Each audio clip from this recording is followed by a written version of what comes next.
Hello everyone. So in one of my previous videos, I have talked about the SEBI Investor Certification examination, which was free for all, and it was a 1 hour examination that you can give at the comfort of your home. Today, I would like to speak about one of the important and fundamental series provided by NISM or SEBI. So, NISM is an education initiative by the Securities and Exchange Board of India. And today, I would like to talk more about the contents, the syllabus, and how you can make a study plan to do or prepare yourself for the Series 15 Research Analyst examination in case you wish to register and give this exam. Why research analyst? Because it is the most fundamental, and I believe that if you want to enter into a career in finance, research analyst plays a very important role because the course content of this module in itself is sufficient for you to have a greater understanding of majority of topics to begin with as a career in finance. So I'll walk you through this PDF and provide you more details on how you can utilize it to the best of your ability.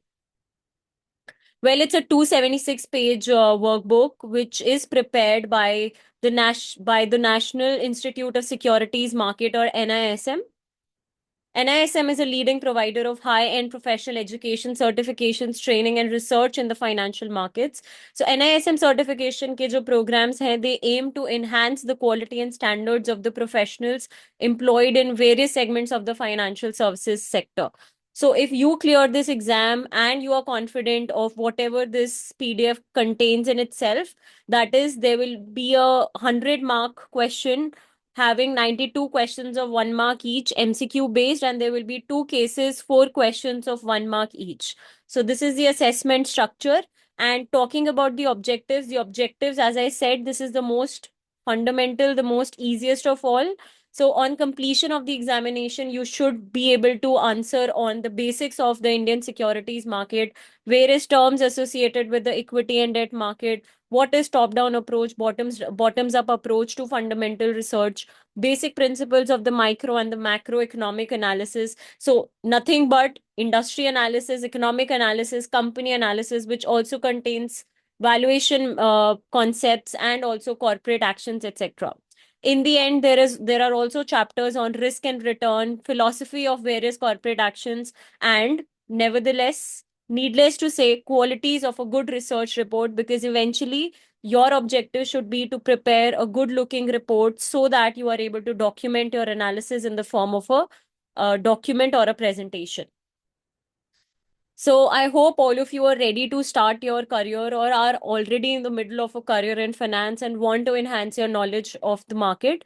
So the first chapter that is there is an introduction to what is the role of a research analyst, the responsibilities, principles of interaction with companies, clients, the important qualities that a research analyst must have. Introduction to the securities market, the terms associated in the equity and debt market. However, I have covered each and every chapter in detail in one of the courses that I'm providing. You can find the link of the recorded course in the description below. Feel free to enroll for the course, and once you do, you will be added to the respective WhatsApp group, and you may also get a chance to interact with me live and discuss your queries. So, chapter 3, as an example, is already uploaded on my channel separately. You can go have a look at how I explain, and if it resonates with you, if you are someone who needs a little bit of hand holding, please feel free to reach out to me via the link below. So these are some of the fundamental chapters everybody must know to begin with. The fundamentals of research. What is investing? What is the difference between trading and investment? The role of research in investment activity. The difference between technical analysis and fundamental analysis. So बहुत लोग मुझसे पूछते हैं कि मुझे एक career बनाना है in the financial services sector. Where do I start? How do I make a career in finance?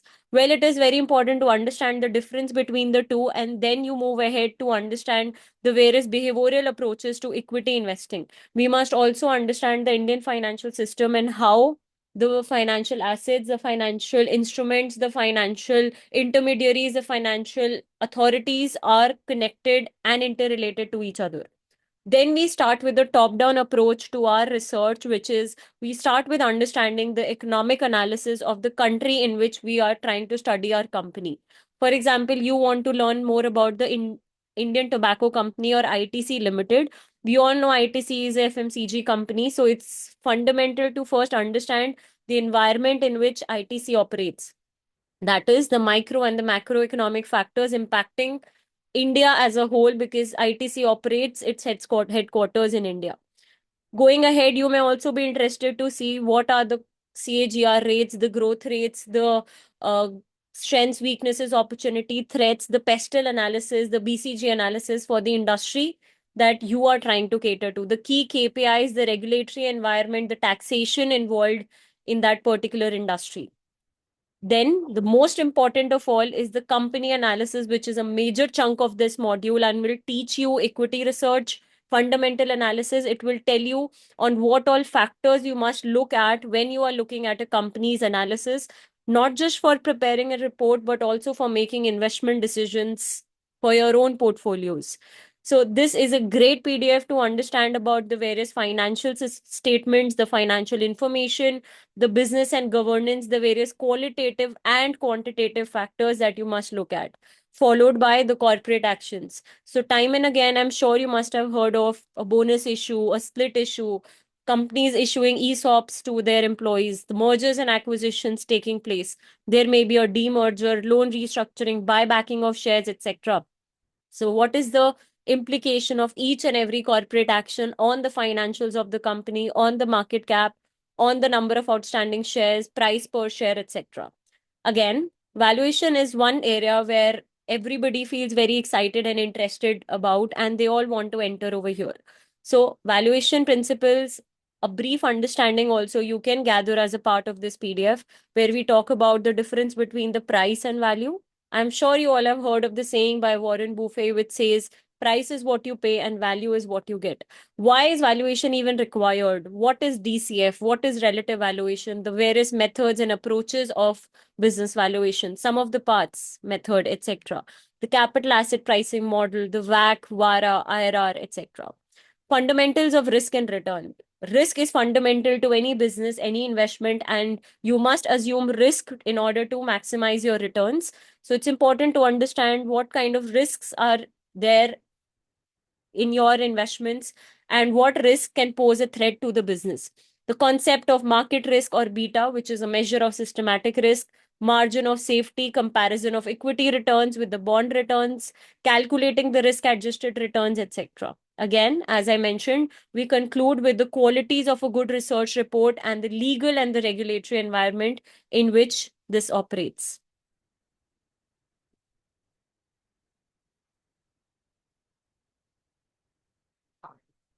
Hello.